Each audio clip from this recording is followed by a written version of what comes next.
Boa noite. Antes de iniciar os trabalhos, pequenos avisos. Não mais, né? Os trabalhos da casa estão relacionados ao Tribânio, no fundo. Quem tiver interesse em conhecer. E havendo alguma dificuldade, a gente pode procurar-nos que a gente orienta melhor. Também tem uma nova rifa. Isso se faz necessário que as pessoas doam brindes para a gente, então se usa depois essa arrecadação para uma eventual benfeitoria que seja necessária, né? Quem quiser contribuir, não sei quantos reais, não, R$2. E para ser agora realizado dia 6 de novembro. No mais, eu acho que como a doutora Pedro também tem à disposição, distribuição gratuita, é só se dirigir à biblioteca. A rifa também é na biblioteca. Obrigado. Boa noite. Boa noite. Vamos iniciar nossa atividade de sábado à noite, fazendo nossa abertura, pedindo a permissão do mentor da casa para que ele faça a devida limpeza de qualquer energia negativa que se encontra, pedindo auxílio da equipe amiga que nos assiste, pedimos a purificação da água, que é o remédio necessário que levamos a nossas casas, e pedimos a ajuda de cada um de suas vidas. E assim, em nome de Deus, do Cristo e da caridade, vamos iniciar as atividades deste sábado à noite. Leitura do Evangelho segundo o Espiritismo, capítulo 5. Bem-aventurados aflitos. As provas voluntárias, o verdadeiro cilício. Perguntai se é permitido amenizar suas próprias provas. Essa questão leva a esta. É permitido ao que se afoga tentar salvar-se? Ao que foi cravado por um espinho retirá-lo? Ao que está doente chamar o médico? As provas têm por objetivo exercitar a inteligência tanto quanto a paciência e a resignação. Um homem pode nascer numa situação penosa e conturbada justamente para ser obrigado a procurar os meios de vencer as dificuldades. O mérito consiste em suportar sem lamentação as consequências dos males que não se podem evitar, em perseverar na luta, em não se desesperar se não puder superá-los. Não há mérito no abandono, que seria mais preguiça que virtude. Essa questão traz necessariamente uma outra. Bem-aventurados os aflitos, pode haver mérito em buscar aflições, agravando suas provas com sofrimentos voluntários? A essa questão responderei claramente. Sim, há um grande mérito quando o sofrimento e as privações têm por objetivo o bem do próximo, pois isso é caridade através de sacrifício. E não quando elas só têm por objetivo o bem próprio, pois trata-se de egoísmo por fanatismo. Há aqui uma grande distinção a se fazer. Quanto a vós, particularmente, contentai-vos com as provas que Deus vos envia, e não aumentais a carga por vezes já tão pesada. Aceitai-as sem lamentações e com fé. É tudo que Ele vos pede. Não enfraqueçais vosso corpo com privações inúteis e macerações sem objetivo, pois tendes necessidade de todas as vossas forças para cumprir a missão de trabalho na terra. Torturar voluntariamente e martirizar vosso corpo é contravenção à lei de Deus, que vos dá o meio de sustentá-lo e de fortificá-lo. Enfraquecê-lo sem necessidade é um verdadeiro suicídio. Usar, mas não abusar, tal é a lei. O abuso das melhores coisas traz a punição nas suas inevitáveis consequências. Que assim seja. Então, nesta noite, nosso irmão Jefferson de Criciúma para a exposição. Pessoal, boa noite a todos. Que Deus nos ilumine e nos proteja sempre. O tema da noite é doenças físicas e morais. A gente vai fazer essa reflexão. E ela está com base também no capítulo 5º do Evangelho, né, que é o capítulo Bem-aventurados os aflitos. E ali tem algumas palavras muito fortes, que é suportar, evitar o desespero. Só que Kardec diz uma coisa para a gente muito importante, que a doutrina espírita é uma fé raciocinada. E a gente tem que começar a perceber qual a importância realmente de usar a razão diante da dificuldade. A gente poderia imaginar, por exemplo, uma criança engasgada, não é? E aí ela engasgada, os pais do lado, diante daquela criança engasgada, eles vão usar a emoção. Né? Vai começar a bater o desespero. Olha, minha criança está engasgada, ela vai morrer. E aí do outro lado tem um bombeiro. E o bombeiro ele vai usar a razão. Ele vai usar a razão por quê? Porque ele aprendeu alguma coisa, no caso uma técnica, para tentar ajudar aquela criança. Então é por isso que tem muita gente hoje entrando em desespero e se matando. Por quê? Diante da sua dificuldade, por falta de conhecimentos para lidar com aquele problema, vai utilizar a sua emoção. E aí, quanto mais o problema vai tomando um volume muito grande, mais a minha emoção vai tomando conta, mais vai batendo desespero. Então a gente vai falar basicamente sobre depressão e doenças físicas. Então, mês passado, setembro amarelo, a depressão levou bastante as pessoas ao suicídio. Tanto outubro quanto novembro é uma reflexão sobre o câncer, né? Seja de mama ou seja de próstata. Então a gente vai ter essa reflexão.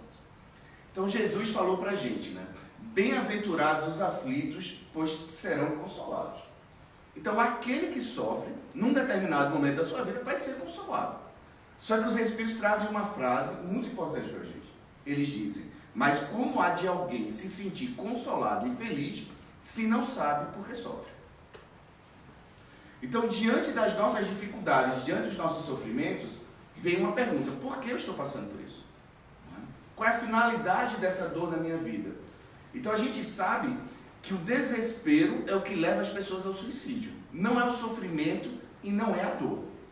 Porque os Espíritos já dizem pra gente: a dor é uma bênção que Deus envia a seus eleitos. Então nós precisamos dessa dor na nossa vida para buscar uma evolução. Só que eu não compreendo, eu não entendo nada sobre isso. Então vai vir a dor, eu não vou compreender e eu vou entrar em desespero. E isso que está acontecendo com a sociedade. E aí a gente começa a perceber que as pessoas buscam a doutrina espírita não para procurar Deus ou Jesus. Porque a grande maioria que entra dentro da doutrina espírita, num determinado momento da sua vida, já teve contato com Deus ou Jesus. Por exemplo, Chico Xavier. Chico Xavier era da Igreja Católica. Mas num determinado momento, quando a sua mediunidade começou a atrapalhar a vida dele no sentido: opa, o que é que está acontecendo comigo? Eu não entendo isso aqui. Então ele estava na igreja, ele tinha contato com a igreja, tinha contato com Deus, tinha contato com Jesus, mas algo para ele não estava esclarecido. A partir do momento que ele entrou em contato com a doutrina espírita, ele compreendeu o que era mediunidade. Ele disse: agora faz sentido. A partir do momento que ele compreendeu, ele foi buscar a sua missão. Mas na verdade nós estamos muitas vezes dentro da doutrina espírita para compreender o que de fato está acontecendo com a gente. Então eles dizem para a gente, para ter o primeiro momento: o Cristo é o vosso modelo, sofreu mais do que qualquer um de vós e nada tinha que se acusar, enquanto tende que expiar o vosso passado e vos fortalecer para o vosso futuro. Então o conhecimento espírita vai fazer com que a gente reflita diante da nossa dor. Então eu tenho que dar um passo para trás, estudar a doutrina espírita para começar a olhar diferente para aquilo. Aí ele está dizendo para a gente, os Espíritos: pense em Jesus. Ele sofreu mais do que qualquer um de vós e nada tem que se penitenciar. Ao passo que vós tem que fortalecer para o futuro e expiar o seu passado. Parte do princípio que ninguém de nós é vítima. Porque o que toma conta nossa, diante da nossa dor, é o egoísmo e o orgulho. Por exemplo, eu não deveria estar passando por isso. Eu não deveria estar com essa doença. Eu não deveria estar com esse problema. Existe uma negação. A partir do momento que eu nego, isso vai tomando conta de mim. Porque ela é minha, essa doença é minha, essa dor é minha e eu preciso aceitar. Enquanto eu recusar essa dor na minha vida, eu vou me distanciando da cura. Então ele diz: você tem erros no passado e precisa se fortalecer. Aí eles continuam a lição para a gente: a dor é uma bênção que Deus envia a seus eleitos. Não vos aflijais, pois tanto quanto sofreres, mas pelo contrário, bendize a Deus Todo-Poderoso, que vos marcou neste mundo para a glória no céu. Então, quando ele diz para a gente que a dor é uma bênção, é o ponto de vista espírita. Aí muita gente vai dizer: Jefferson, mas meu filho morreu. Abrir uma dor é uma bênção. Jefferson, eu estou com câncer. Abrir uma dor é uma bênção. Jefferson, eu estou enfrentando uma separação. É uma dor, é uma bênção. Mas eu não sinto assim. Você não sente porque você não compreende ainda a finalidade. Então, entrar na doutrina espírita, de fato, é: me explique porque essa dor que entrou na minha vida é um bem para mim. Porque enquanto isso não ficar claro, Deus não é bom e Deus não é justo. Porque o que a gente chama de fé cega é o quê? Enquanto eu consigo suportar a minha dor, está tudo certo comigo. A partir do momento que é uma pancada muito forte, eu vou questionar Deus. Tanto que a pergunta número 1 do Livro dos Espíritos é o que é Deus? Bondade e justiça. Então Deus é bom em todos os momentos da nossa vida. Nós é que não compreendemos. Aí a gente volta à razão. Para que eu use a razão, tem que fazer sentido. Então muitas vezes, o que é que eu preciso fazer? Eu preciso me acalmar, tomar passe, fazer evangelho no lar, mas eu preciso estudar. O espírita que não estuda, a pessoa simpatizante à doutrina que não estuda, ele vai ficar iludido. Porque muitas vezes ele vem, ele se sente bem, mas ele não compreende. Por isso que num livro chamado Espiritismo na sua expressão mais simples, Kardec diz que o verdadeiro espírita não é aquele que acredita nos fenômenos mediúnicos, mas é aquele que faz bom uso dos ensinos dos espíritos. Então eu preciso compreender, eu preciso entender como eu agi naquele momento. Isso é o que a gente tem que fazer na doutrina espírita. Ser pessoas boas, caridosas, sim, mas a doutrina muda o meu ponto de vista quando eu compreendo alguma coisa. Continuando, ele diz: tramamos nossas próprias doenças mediante a desequilíbrios que se sucedem no tempo. Cometemos pequenos suicídios todos os dias. Então a gente tem uma ideia que a nossa vida começou agora. Só que Emmanuel diz pra gente que nós temos a consciência atual. A consciência atual é do dia que a gente nasceu até hoje. Só que a gente tem um passado espiritual. Então muita gente diz, mas eu sou uma pessoa tão boa, por que eu sofro tanto? Na verdade, você é uma pessoa boa, mas você é um espírito imperfeito. Você tanto errou nessa vida como em outras. Isso vai acumulando na gente. E a gente um dia tem que prestar conta. No Evangelho está dizendo o seguinte: do nosso menor erro ao nosso maior erro, nós responderemos por eles.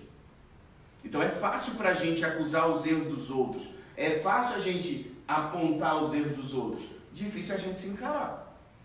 Então muitas vezes a gente vai ser acordado, despertado para olhar para dentro de si através da dor. Então quando a dor vem na nossa vida, ela está dizendo, olhe para você. Olhe para você. Aí eles dizem, mano, quanto mais a consciência atual se demora a se desfazer das suas imperfeições, mais as consequências são penosas e mais a reparação que se deve realizar é rigorosa. O que ele está querendo dizer com a gente? Nós precisamos tomar consciência que nós somos espíritos imperfeitos e erramos bastante. Quanto mais a nossa consciência atual, quer dizer, nós encarnados aqui, quanto mais demorarmos a reconhecer as nossas imperfeições e trabalhar para melhorar, a dor vai vir. Ou alguém nunca ouviu falar, pelo amor ou pela dor. Não é? Então a finalidade da dor é para que a minha consciência atual olhe para dentro. Quanto mais eu demorar, mais a pancada tem que ser rigorosa. Jefferson tem uma mãe que está sofrendo muito. O que foi que aconteceu com ela? 2 filhos pequenos dela morreram num acidente. Um tinha 3 anos, outro tinha 1 ano e 8 meses. Abrir uma dor é uma bênção. Se eu não tiver essa compreensão, eu vou achar que Deus é injusto que levou 2 crianças daqui. Mas nós estudamos a doutrina espírita sabendo que ninguém morre. E que muitas vezes desencarnar cedo é um benefício para aquele espírito. Só que a mãe não entende. Não entende isso. Mas aí quando a gente começa a dizer o seguinte, quanto mais a consciência se demora a se desfazer das imperfeições, as consequências são penosas e mais grave é a reparação. Então, para aquele espírito da mãe, para aquele espírito do pai, aquela dor rigorosa era o que ela precisava muitas vezes para dizer, preciso de ajuda, eu preciso mudar. Aí as pessoas dizem, mas Jefferson, o que é que essa mãe fez para passar por isso? Talvez essa mãe não tenha feito nada como consciência atual, mas esse espírito imortal necessitava dessa dor. Esse é o primeiro ponto. Nós precisamos saber que não importa o que esteja acontecendo com quem quer que seja, ela precisa daquilo, já que aquilo aconteceu.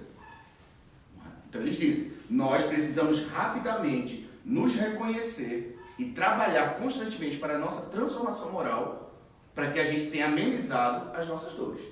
Quanto mais a gente demorar, mais risco a gente corre.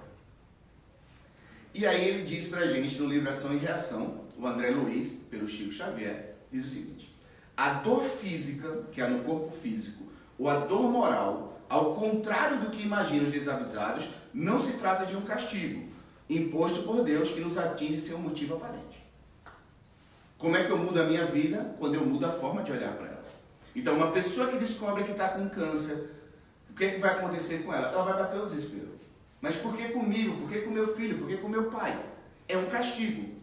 O que é que o Espiritismo está dizendo para a gente? A dor física e a dor moral, ao contrário do que imaginam os desavisados, não se trata de um castigo imposto por Deus, do que nos atinge sem um motivo aparente. Nada se faz sem um fim inteligente, e tudo que for que aconteça tem a sua razão de ser. Isso quer dizer, quando a gente recebe o diagnóstico, quando a gente recebe a situação de dizer, separamos, perdi o emprego, quando a gente recebe a dor, realmente vai nos machucar. É difícil você, como espírito imperfeito, aceitar tudo de boa logo de cara. Você realmente vai ter um impacto. Mas através do seu conhecimento, você começa a mudar os seus pensamentos. E o primeiro está dizendo o seguinte: não é injustiça. Não é injustiça. A doença apenas está querendo mostrar as carências da alma. Então, quando eu começo a ver o sentido daquela doença, quando você está passando por uma dor, ele está dizendo para você a doença: você está carente da alma. Você está doente da alma. Você precisa evoluir. Então, muitas vezes a gente não percebe que quando a gente está sofrendo e a gente procura uma casa espírita, é para curar a nossa alma.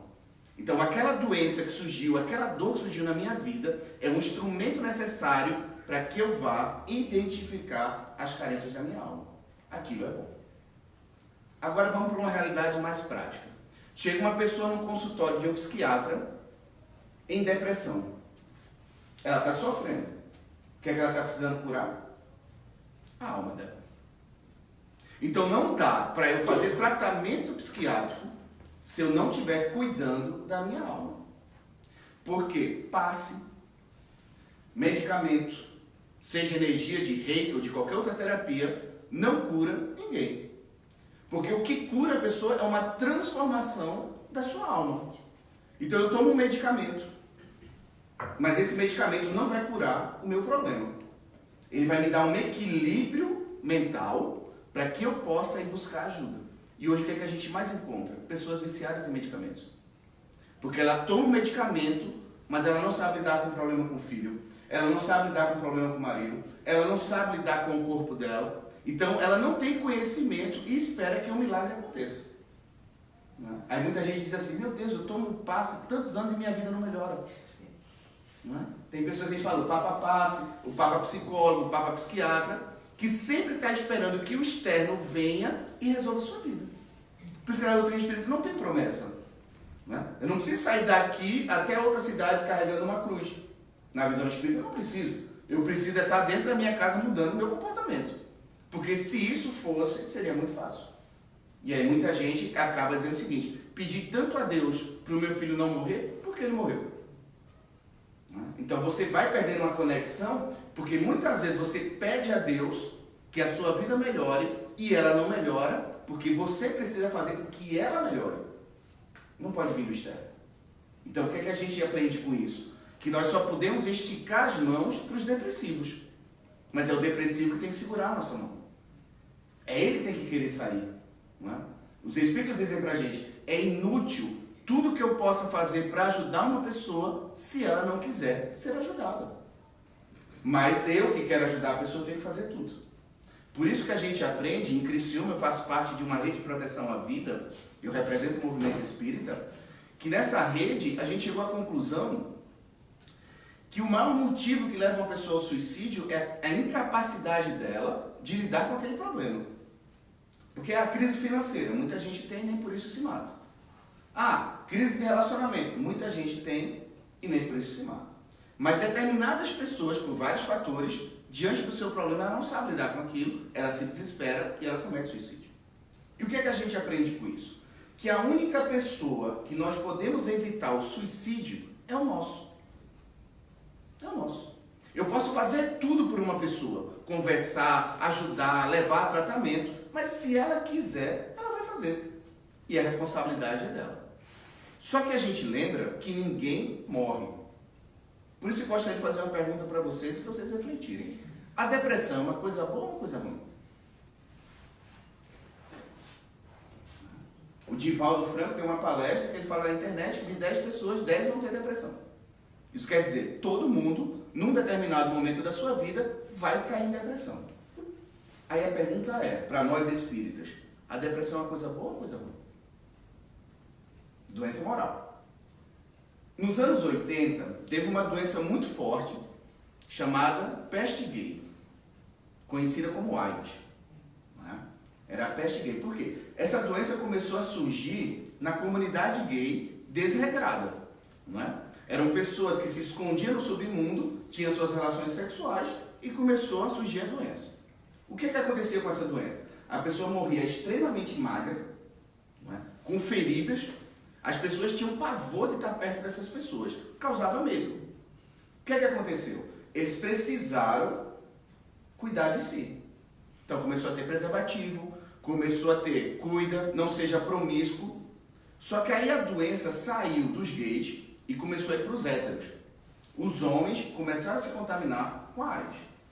Os homens começaram a passar para as esposas. Daqui a pouco, os adolescentes começaram a pegar AIDS.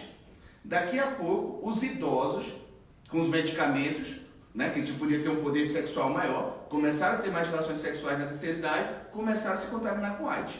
Crianças já nasciam com AIDS. Chegou à conclusão que a doença não era dos gays. A doença era do desregramento sexual. Não importava se era homem, se era mulher, não é? Se era adolescente ou não, ele tinha um comportamento desregrado, ele pegava a doença. Então ele dizia o seguinte pra gente: se você não se cuidar, você vai adoecer. Vamos guardar isso aqui pra gente entender lá na frente. Então ele está dizendo o seguinte: a doença apenas está querendo mostrar as carências da alma. No livro Ação e Reação, André Luiz, não é, pelo Chico Xavier, vai explicar a dor auxílio. Isso quer dizer, eu preciso mudar o meu ponto de vista diante da doença. Ele diz o seguinte: o infarto, a trombose, o câncer, aí é que eu posso incluir a AIDS, qualquer outro tipo de doença, não é? Penosamente suportado, e outras calamidades da vida orgânica constituem por vezes dores auxílio. Por quê? Eu preciso mudar o meu ponto de vista. Então é o seguinte, a dor é na minha pele. Eu estou com câncer, descobri que eu estou com câncer. Eu vou receber o impacto, sou imperfeito, vou ter medo. Mas eu vou me aprofundar na doutrina espírita, no conhecimento. Ele está dizendo para mim o seguinte: essa doença é um auxílio para você. Esse é o ponto de vista espírita. Aí você tem um parente que está com câncer. Vai bater o desespero, meu filho, minha mãe. Mas aí você vai para a doutrina espírita, você não vai usar só a emoção. Você vai buscar conhecimento para usar a sua razão. Aí está dizendo para você: essa dor que ela está sentindo é uma dor auxílio. Aí ele continua: para que a alma se recupere de certos enganos em que haja incorrido na existência do corpo denso. Então, os meus erros me levaram a ter aquela doença para que eu pare. Para que eu pare. Então, por mais que eu queira o sexo desregrado, agora que eu estou doente, eu preciso ser freado. Por mais que eu goste de fumar, eu descobri que eu estou com câncer no pulmão. Eu já descobri que eu estou com asma. Então, a doença ela vem como um freio para que o espírito possa refletir a sua vida. Então, uma pessoa extremamente ignorante, violenta, tem um ataque cardíaco. Vou morrer. Ele vai morrer desde que nasceu. Ele vai morrer desde que nasceu. Só que aquele momento faz com que ele faça uma reflexão. Aí ele diz: em certos enganos em que haja ocorrido na existência do corpo denso, habilitando-se através de longas reflexões e benéficas disciplinas para o ingresso respeitável na vida espiritual. Qual é a grande dificuldade nossa? É que a gente estuda a doutrina espírita com um olhar materialista. Eu estudo e quero entender pelo meu ponto de vista. Né? Então, doença é uma coisa ruim. Vou sempre achar que é ruim. Eu preciso mudar o meu ponto de vista e tentar entender o que os espíritos querem dizer. Olha, é um auxílio. Porque a vida continua. Aquilo que para mim É terrível eu ter que fazer uma convivência com um amigo ou um parente que está passando por uma doença. Eu vou dizer, poxa, ele vai morrer assim. Essa é a visão materialista. Não é? Todos nós vamos morrer. O que é que os Espíritos estão dizendo? Reflexões benéficas, disciplinas para o ingresso respeitável da vida espiritual. A vida continua. A vida não termina no túmulo. Essa é a nossa dificuldade de entender. Então, muitas vezes, aquela pessoa que descobre que está com câncer, no momento bate o desespero, mas ela muda. Ela vai dizer o seguinte, vou brigar por quê? Vou dar valor a isso para quê? Eu quero abraçar as pessoas, eu quero viver, eu quero perdoar, eu quero ser perdoada. Não é? Porque enquanto a gente não tem esse medo da morte, o nosso orgulho, o nosso egoísmo vai tomando conta. Então é isso que a gente tem que perceber. Poxa, meu pai melhorou depois daquele ataque cardíaco. Dificilmente uma pessoa que passa por uma doença grave, ele vai se revoltar. Existem os que se revoltam, mas a grande maioria faz uma mudança. Porque realmente a finalidade dessa doença é dizer, baixa a tua bola. Baixa a tua bola. Não é? Tu acha que é o dono do mundo e tu não é. Então essa é a finalidade da doença. Trazer uma reflexão e nos preparar muitas vezes para o regresso ao plano espiritual. Essa é a finalidade da dor física. A gente vai entender agora um pouco a dor expiação. Se eu falei pra gente que a AIDS e o câncer é necessário muitas vezes para mudar, a gente vai entender qual é a finalidade da depressão. Não é? Porque a depressão, ela não está no corpo físico. A depressão é uma doença, certo? Mas na verdade mesmo ela é um transtorno mental. Isso quer dizer, não existe exame clínico que determina que uma pessoa tem depressão. Então tem milhões de pessoas em depressão que faz exame clínico e está perfeito de saúde. Mas o seu comportamento mental está desajustado. Então o que é uma depressão? A depressão é um buraco. Então todos nós, num determinado momento da nossa vida, vamos cair nesse buraco. O problema não é cair no buraco. O problema é se a gente vai ficar lá dentro ou se a gente vai sair. Mas que vai cair, vai. Então a depressão, nós precisamos entender que é como se fosse se afogando. Eu estou me afogando na depressão. Uma pessoa que vai cometer suicídio se afogando, ele não pede ajuda. Ele entra no mar, ele entra no rio, não pede ajuda e morre. Uma pessoa que está em depressão, ela vai pedindo ajuda, ela vai dando sinais. Vai dando sinais. Só que as pessoas do lado às vezes não percebem. Então pequenos sinais, pequenas frases vão mostrando pra gente que aquela pessoa tem desespero. Agora, como é que eu vou ajudar uma pessoa se eu não estou bem? Então eu conviver com um depressivo me adoece. E como eu também posso entrar em depressão, a depressão do outro pode levar à minha depressão. Mas o que é a depressão? Aí o que é que eles dizem pra gente, André Luiz, no livro Ação e Reação? Dor e expiação. Os erros dos espíritos, então nossos erros, dessa vida e das outras, decorrentes da cólera incontrolável. Cólera seria o quê? A nossa irritação, agressividade, violência. Do egoísmo obsessivo, das viciações inconsequentes, da sexualidade irresponsável, da maldade premeditada, às vezes com requintes de sadismo, são os vetores responsáveis pelos débitos morais que se acumulam nos bancos imperecíveis da nossa memória espiritual. Vamos entender devagar isso aqui. Todos os nossos erros, meu e de todos que habitam a Terra, de várias vidas, estão sendo acumulados na memória espiritual. Isso quer dizer, não está no corpo físico, está na memória. Ficou claro? O que é que acontece? A prática do mal desarmoniza profundamente a essência pensante do espírito. A nossa maldade, os nossos erros, desarmoniza profundamente a essência pensante do espírito. O que é depressão? Perturbação dos pensamentos. Né? É uma pessoa que está perturbada, ela está em aflição, ela está em sofrimento, ela não consegue. Então, aqui ele está dando, André Luiz está dando a razão dessa perturbação. Não é aquele problema que ela está enfrentando, não é a crise do casamento. Aquilo está sendo uma ferramenta necessária para que ela acione o problema íntimo que ela tem no passado. Muitas vezes, para a gente curar, nós precisamos de uma doença. Muitas vezes, para eu ter depressão, algo precisa estar acontecendo. Precisa estar acontecendo. Uma separação, seja o que seja. Mas ele está dizendo para a gente, a prática do mal. De qual mal? Daquele que está depressivo. Mais uma vez ele vai dizendo para a gente, aquela pessoa que está em depressão, ela é um espírito que já errou bastante. E isso está acumulado na mente dela. Isso tem que ser jogado para fora. Gerando perturbações mentais, ao mesclar crises de intenso remorso com depressões profundas e manifestações esquizofrênicas de difícil solução. Então a gente vai pegar pessoas depressivas ou esquizofrênicas. Né? Tá lá. Problemas mentais. A origem, erros do passado. Erros do passado. Kardec vai dizendo o seguinte, que a grande maioria das pessoas que se matam é porque abrem um vazio dentro do coração. Aí perguntam para ele, e os loucos? Os loucos não sabem o que fazem. Então ele mais ou menos quer dizer o seguinte, de 100 pessoas, 10 vão se matar sem saber porque estão se matando. Esquizofrênicos.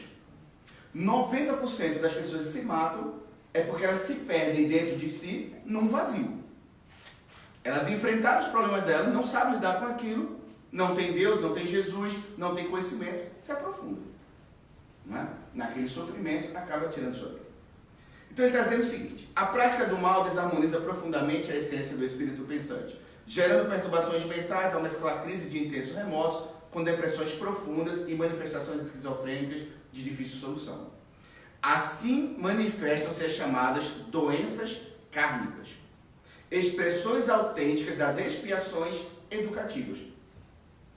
O que é uma coisa educativa? Você pode botar uma criança numa escola para estudar. É para quê? Para que ela aprenda algo. Então ele está dizendo para a gente que a depressão profunda, a esquizofrenia, é uma doença kármica, porque traz bagagens de um passado, não é só dessa vida, mas que ela tem expressões educativas. Então, para que uma pessoa precisa evoluir, ela vai ter que, muitas vezes, entrar em depressão. Às vezes, você tem que estar lá no fundo do poço para dizer, muda, pelo amor de Deus. Chega. Ah, Jefferson, mas ela se matou. Não existe morte. Não existe morte. Ah, mas por que Deus não evitou que meu filho se matasse? Não vai, livre-arbítrio. Só que ele não vai desaparecer. Então, qual a maior frustração do suicida? É saber que não morreu. Ele destrói o corpo, mas ele continua vivo. No Evangelho que eles vão dizer pra gente que o Espiritismo ainda traz uma prova, né, muito maior para que nós espíritas façam com que a gente evite suicídio, que é a própria comunicação dos suicidas. Então você pode se matar, quer se matar, vai se matar. Não é? A gente vai chorar, vai se desesperar, mas a vida continua. Mas ele está dizendo o seguinte, aquela depressão, que o seu parente caiu, que o seu filho caiu, é para que ela busque a cura da alma. É que ela precisa disso. Então, só a dor espiritual é bastante grande e profunda para promover o luminoso trabalho do aperfeiçoamento e da redenção. Isso aqui a gente começar a estudar, isso aqui devia estar num curso de psicologia, né? Já que o Espiritismo é psicologia.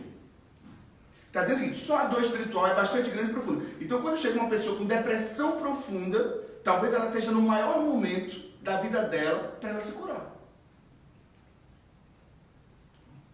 Porque na hora que a pessoa está no fundo do poço, ela aceita qualquer coisa. Eu quero ir na casa espírita. Me leve na igreja evangélica. Me procure um benzedor. Porque eu quero sair daqui. Enquanto eu achar que eu tiver força, o meu orgulho e o meu egoísmo vai tomar conta. Às vezes a gente tem que ter a perna dobrada, no fundo do poço, assim, eu não quero me matar, eu quero ajuda. Aí o que ele diz aqui, só a dor espiritual é bastante grande e profunda para promover o luminoso trabalho do aperfeiçoamento e da redenção. A dor tem que estar na alma, porque às vezes a pessoa tem uma dor na coluna, tem um câncer muito forte e nem assim muda. E nem assim muda. Emmanuel diz o seguinte, tem milhares de pessoas implorando a cura física, mas não para se transformar moralmente, mas para voltar para os seus desativos. Agora a dor moral, a dor da expiação que está na alma, essa pessoa não aguenta. Ela vai querer realmente se transformar. Nosso reloginho passa. Aí o que é que o Emmanuel diz pra gente? Sem aceitação da doença. Isso quer dizer, tem aquela frase, né? Aceita que dói menos. Né? Aceita que dói menos. Mas a gente lembra do início da palestra. Como é que eu vou aceitar se eu não compreendo? Né? Então eu preciso compreender para aceitar. Resignação. Né? Faça a sua vontade, meu Deus, aqui na terra como no céu. Se veio para mim, é minha. Agora eu preciso compreender isso aqui. Então, sem aceitação da doença, cairemos na faixa do desespero e da revolta. Isso seria a pior coisa que poderia ocorrer a quem está enfermo. Então não é o sofrimento que a gente está passando, não é a dor que a gente está passando, é o desespero. Lá em Criciúma e no Brasil já tem vários grupos, chamado GAS, é um grupo do CVV, chamado Grupo de Assistência a Sobreviventes do Suicídio. Então quando a gente vai conversar com esses sobreviventes, eles vão dizer claramente pra gente que eles não queriam morrer. Eles queriam acabar com uma dor que eles não sabiam lidar com aquilo. Então ele está dizendo muito claro o seguinte: sem aceitação da doença, cairemos na faixa do desespero. Então o que é que o Espiritismo promove em nossas vidas? O equilíbrio para evitar o desespero diante da nossa dor. Porque acreditar que entrar na casa espírita vai evitar a sua dor é uma ilusão. Porque a dor é uma ferramenta necessária. Mas o desespero não. Por isso que o Espiritismo traz para a gente uma força para que a gente evite o nosso suicídio. Porque ele vai nos dando bagagem, vai nos dando conhecimento, vai fazendo com que a gente use a nossa razão, que a gente equilibre a nossa emoção para que a gente não se desespere diante da dor que é nossa. É nossa, é sua. Esse problema que está com você é seu. Eu tenho uma frase muito dura que eu uso com os meus amigos e digo assim: pouco me importa o seu problema. Ele é seu. Me importa como você está. Não é? Ah, Jéssica, mas meu filho, não, morreu. Como é que você está diante da morte do seu filho? Estou separando, tudo bem, você está separando. Mas como está você diante da separação? Agora, quando eu estou desequilibrado, o que é que acontece? Ah, eu vou olhar o problema. E às vezes o problema é muito grande. Aí eu sofro com o problema e eu vou ficar muito longe da solução. Quer dizer, uma pessoa vem para mim e conta o seu problema, eu choro junto com ela. Quem está do lado de quem sofre não é para sofrer, é para ajudar. Então quando a gente vê pessoas sofrendo do lado de quem sofre, é porque não está equilibrado para ajudar.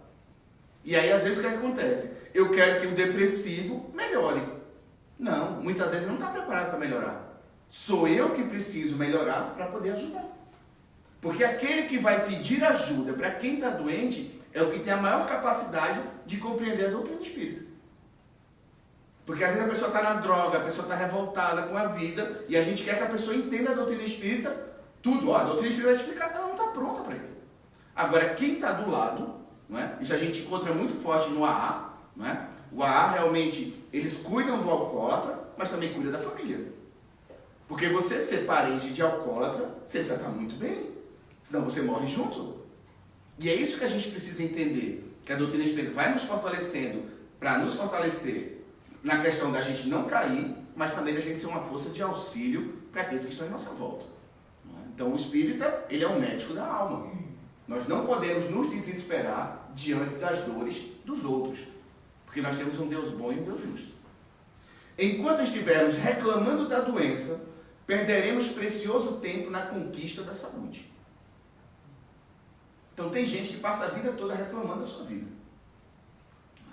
Pare de brigar com a situação, faça as pazes com a enfermidade. Sem boa vontade, jamais conseguiremos vencer qualquer impedimento.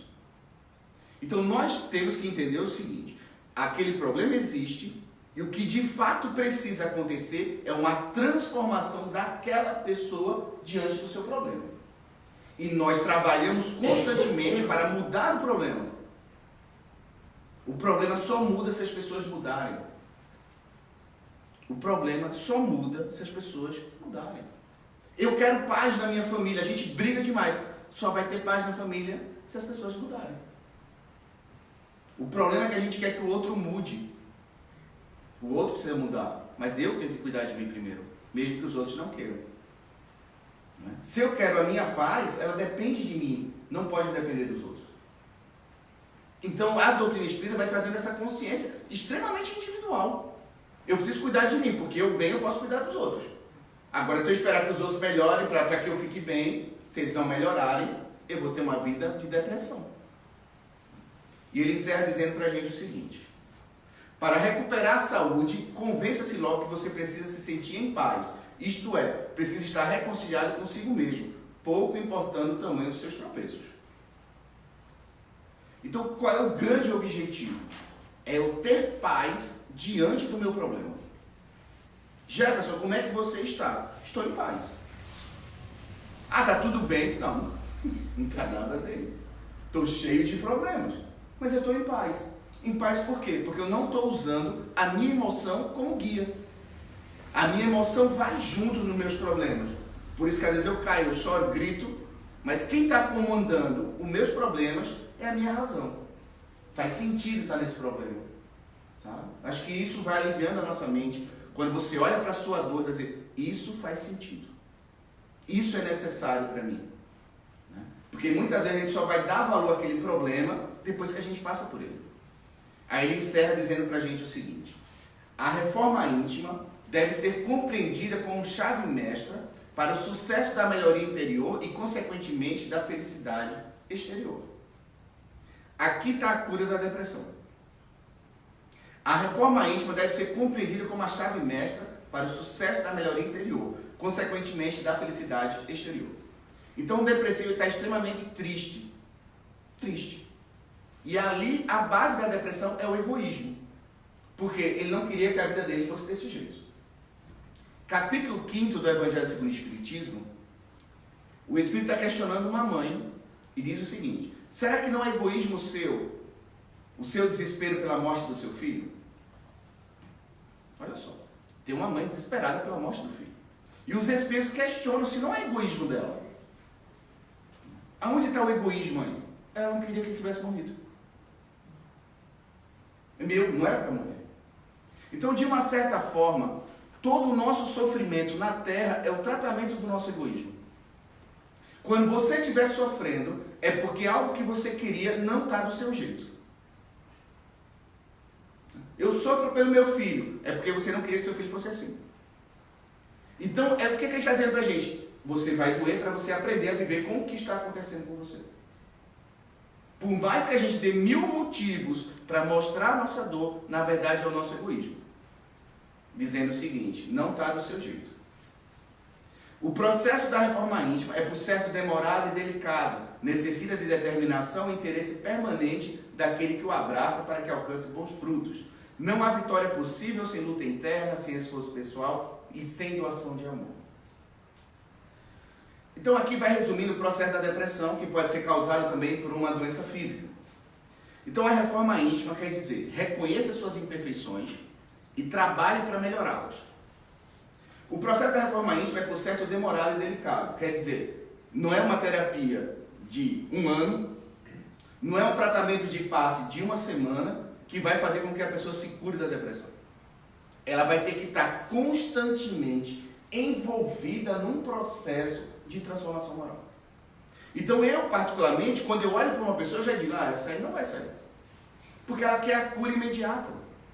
E não existe cura imediata. Ela é lenta, é trabalhosa, é de dificuldade. Mas quem tem que querer é a pessoa. Então ele diz: não há vitória possível sem luta interna, sem esforço pessoal e sem doação de amor. Então eles dizem pra gente que o médico das almas é Jesus. Então é inadmissível um depressivo querer se curar longe de Jesus. Não tem como. Não tem como. Então aquele que está no consultório psiquiátrico, no consultório psicológico, fazendo suas terapias, se não estiver perto de um conhecimento moral e evangélico, dificilmente vai sair dos seus problemas. Então nós devemos parabenizar todos aqueles que já abriram as suas portas do coração e da alma para a doutrina espírita, para Deus e para Jesus. Que a paz esteja com todos. Vamos ir para a finalização para os lares, que eles estão